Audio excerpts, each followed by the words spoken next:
What's up, y'all? This is Ty. I am here to review Power Book 3, Raising Kanan, Season 4, Episode 6, The Price of Fame. And yes, I know I'm late. I do apologize. I'm late with this, but I'm going to have these reviews. I'm going to be caught up because I'm putting this one out and I'm going to put the other one out right behind it. So, shout outs to my lovely subscribers. You know who you are. I'm talking about folks like Lamont Simpson. Y'all go check out his channel. He got a channel now too. Lamont Simpson, pretty good. Lamont Simpson, Tayon's World, Absolutely Fabulous by June, Simply Be Yourself 100, June BLC. She has a channel. Check her channel out too. P. Bronson, Old Boogie Baby. I think Old Boogie Baby has a channel too. Check his channel out too. Check all these people out. And all the rest of you wonderful people who leave comments down below my comment section. You check out my other videos. You check out my shorts where I'm doing all types of different things. I do appreciate you. You are appreciated. And we just keep this channel going and growing. So with that being said, let's get down to this review of The Price of Fame. That was the name of this episode. So we know Famous is deceased. Famous was murdered. They're trying to figure out who killed him, what happened. And in this episode, we're celebrating his life. So it's just not like they're not throwing this character away. They gave her a good send off. They had, the celebration of life, and we're seeing how his death has affected everyone. You even have Lulu saying now that, you know what, he's ready to come out of retirement of killing people and back to killing. He'll do this. He told Rock, I'll do this for Famous. Because, that was his boy, and the Famous has so much promise as a rapper. And so it's like, it's really affected everybody, especially Kanan. Kanan is taking it really hard, and so is Jukebox.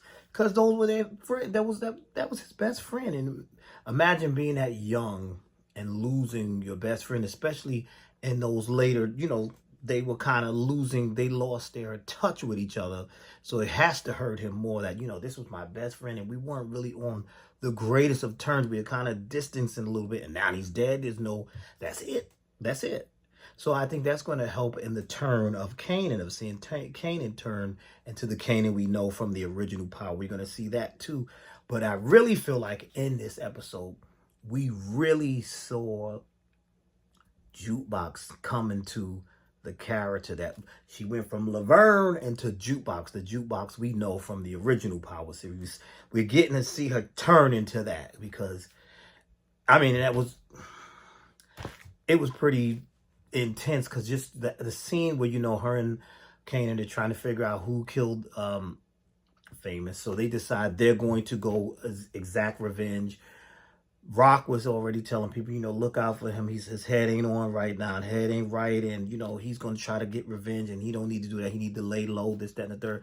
But, of course, he's going to try to do that. So he goes and has his boys fill out the neighborhood and scope out the neighborhood to see what's going on and see who knows what. And they get a lead that these 4 dudes did it. And so he's scoping them out and he's trying to find out the right time. Then he takes Jukebox with him. She takes her father's gun. She steals her father's gun, and they go. And that scene, the way Jukebox was so it was just you saw the change there where she was just taking delight in watching these 4 guys be petrified. That's how they weren't the killers, because those 4 was petrified. They were petrified. And she's like, oh, you don't want to die. And you could see the change. Even Kanan was kind of like, yo, wow. She's like she was really feeling that. Like she just had this complete change. And I was like, now we're seeing the birth of Goodbye Laverne. No more shoo-wop-doo-wah. No more of the singing and all that. No more of the R&B diva. We're going into Killer Jukebox. That's what we're getting from this. And I like that. I liked how they showed that. Because I was like, wow, this is how she turns. And then I also like when she had the conversation with Marvin, her dad, when he found out she took his gun or whatever. And he's saying to her about this whole thing with violence and all that. Did the army make you? I'm paraphrasing, but he basically was like, you're comfortable with this because of the army? And I laughed, and before I could finish laughing, Jukebox said that she said, I'm pretty sure it wasn't the army. Basically, it ain't the army, pretty much. He's like, it comes from you, comes from the family. Hello. I'm like, how could you even think that it's the army that made her this way when she comes from a family of crime? And he doesn't want that for her. So, I guess so he's like, but she told him, she said, trust me, the army didn't make me this way. Like, come on, it's the streets, it's the family. Hello. But good writing on their part of the show. Really good writing on their part of the show. Meanwhile, Unique is still setting his plans in motion. He goes back to Russo and makes a deal. He says he needs money and muscle. And, Russo tell him, look, we got to do this. You can't be dropping bodies and all this. And he said, listen, I got a plan already. I got things in place. I'm already hitting her supplies and hitting her where it hurts. I just need money and I need muscle. Did I say music and muscle earlier? If I did, I disregard that. I meant money and muscle. And he was like, listen, I could tell you to go to these guys over in Jersey. I know it's a section of Jersey. You could talk to Akbar and them down in Trenton, and they could help you out with that. But he says, I want to get revenge on Sal, but I can't attack him like that. We gotta soften him, weaken him, and then make his own people turn on him. So he's got this thing, revenge for, Sal's death. And I was like, clever. So we see the wheels being set in motion, and we see Unique getting his fly back on. I like that scene. He's got his hair cut, getting himself together, getting his fancy clothes, because you know how he liked to dress and all that. But his mind still ain't right, because he still got things wrong, because he's still blaming Rock for everything, when in fact she's not the one who caused what happened to him. She had nothing to do with that, but that's not how he feels in his mind. So he's out, out in the shadows, but he's slowly coming forth, and now he's working with Quan again. He's slowly coming forth, and he's out exacting revenge and doing all these things, and now he has the backing. So that's good right there. That's really good. He has the backing. Now, Rock is having issues because, Marvin killed Terry, and now they're stuck with Terry's brother David, who's more concerned about what kind of pain he's going to have. They're trying to talk to him about getting these trucks moving and getting this shipment moved. We got to get these drugs out here, because, they do the drugs to the Chinese restaurants and all. And he's worried about, well, you want yellow or green paint or whatever. And he's doing coke in front of them. And even them roughing David up does nothing, because David is so opposite of Terry. He's like, he's even laughing. Oh, Marvin, you're so strong. I thought all of that was funny. And I'm like, Rock was annoyed, because she's like, see, you shouldn't have killed David. But Marvin is like, I killed him because he was going to go to the police. She's like, he wasn't going to go to the police. You did that, and now look at the situation we're in. We messed up, man. But look at the situation that we're in now. Thanks a lot, because now we got to deal with this man who's more concerned. I think she said he's so busy trying to throw his prom. I think she called it a prom. But yeah, he wants to.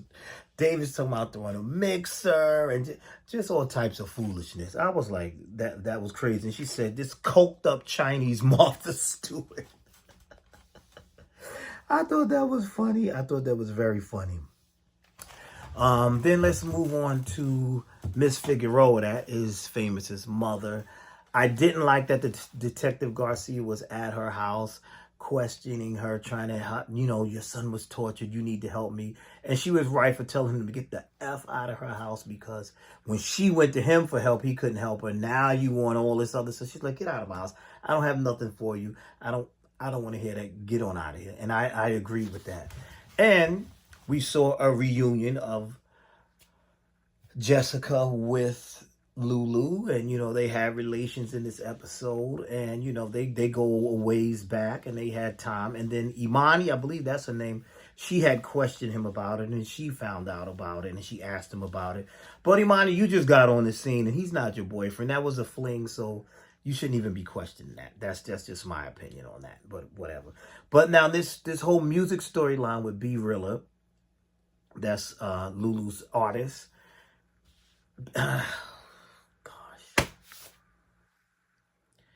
I don't like him because we see this whole thing with him. We see he needs money and he has a child, and I understand that as a father, you want to take care of your children, you want to do this, and the mother of his child tells him like she needs him to be there, and he says, "Yes, I'm going to get money and diapers and this, that, and the third." But this plot he has of, first of all, him getting a little rude with Lulu.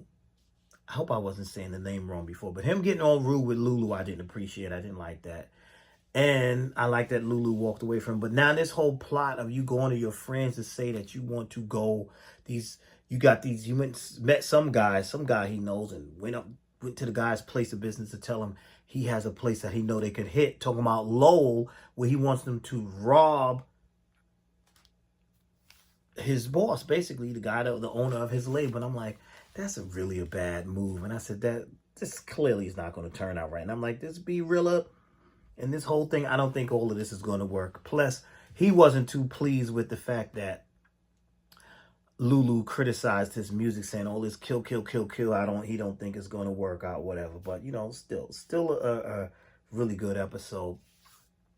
And also in this episode, we've seen Lulu have a conversation with his mother, Joyce. We know Joyce is dying, and Joyce wanted Marvin to kill her, but he didn't do it. He didn't, give her the drugs to take her out of her misery. So then she says to Lulu, I asked your brother first because, you're too fragile and your sister's too cold or something like that. So, and then, of course, Lulu doesn't do it. She says, he says, I can't do it because I don't know, how it would affect me when, how I will turn out afterwards, basically. I'm paraphrasing again, but he was like, the way it's not over what it will do, it's what it will do to me. Now, I'm not worried about what it's going to do to you, but what it will do to me. But his mother, Joyce wants to go on to glory. She's like, listen, I'm angry that I'm dying. I'm angry that everybody gets to keep on living. So take me up out of my misery is basically what she's saying.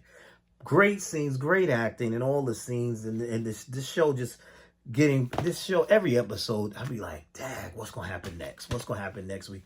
They've been solid with this show. This is what I like about this series. It's always solid. Always very solid. And like I said, Lulu said he's scared of what it may do to him if he kills his mother. And that's kind of a tough thing to do, But then, of course, at the very end of the episode, Rock is in the house, and who's in her kitchen eating ice cream? None other than Unique. He has revealed himself to her, and she looked like she's seen a ghost. And I'm like, that was really good right there. And that's how the episode ended. And I thought it was a very good episode. And I need to know your thoughts. What did you think about it? I thought it was really good, but I think Unique is strong and wrong right now. He's doing things that he's like, but he's really hell-bent. And I was like, wow, he really came to her house and eating ice cream. He's like, I'm back. Well, we knew he was back, but now she knows he's back. So another solid episode. Tell me your thoughts down below. Please like, comment, and I will see you all in the next video.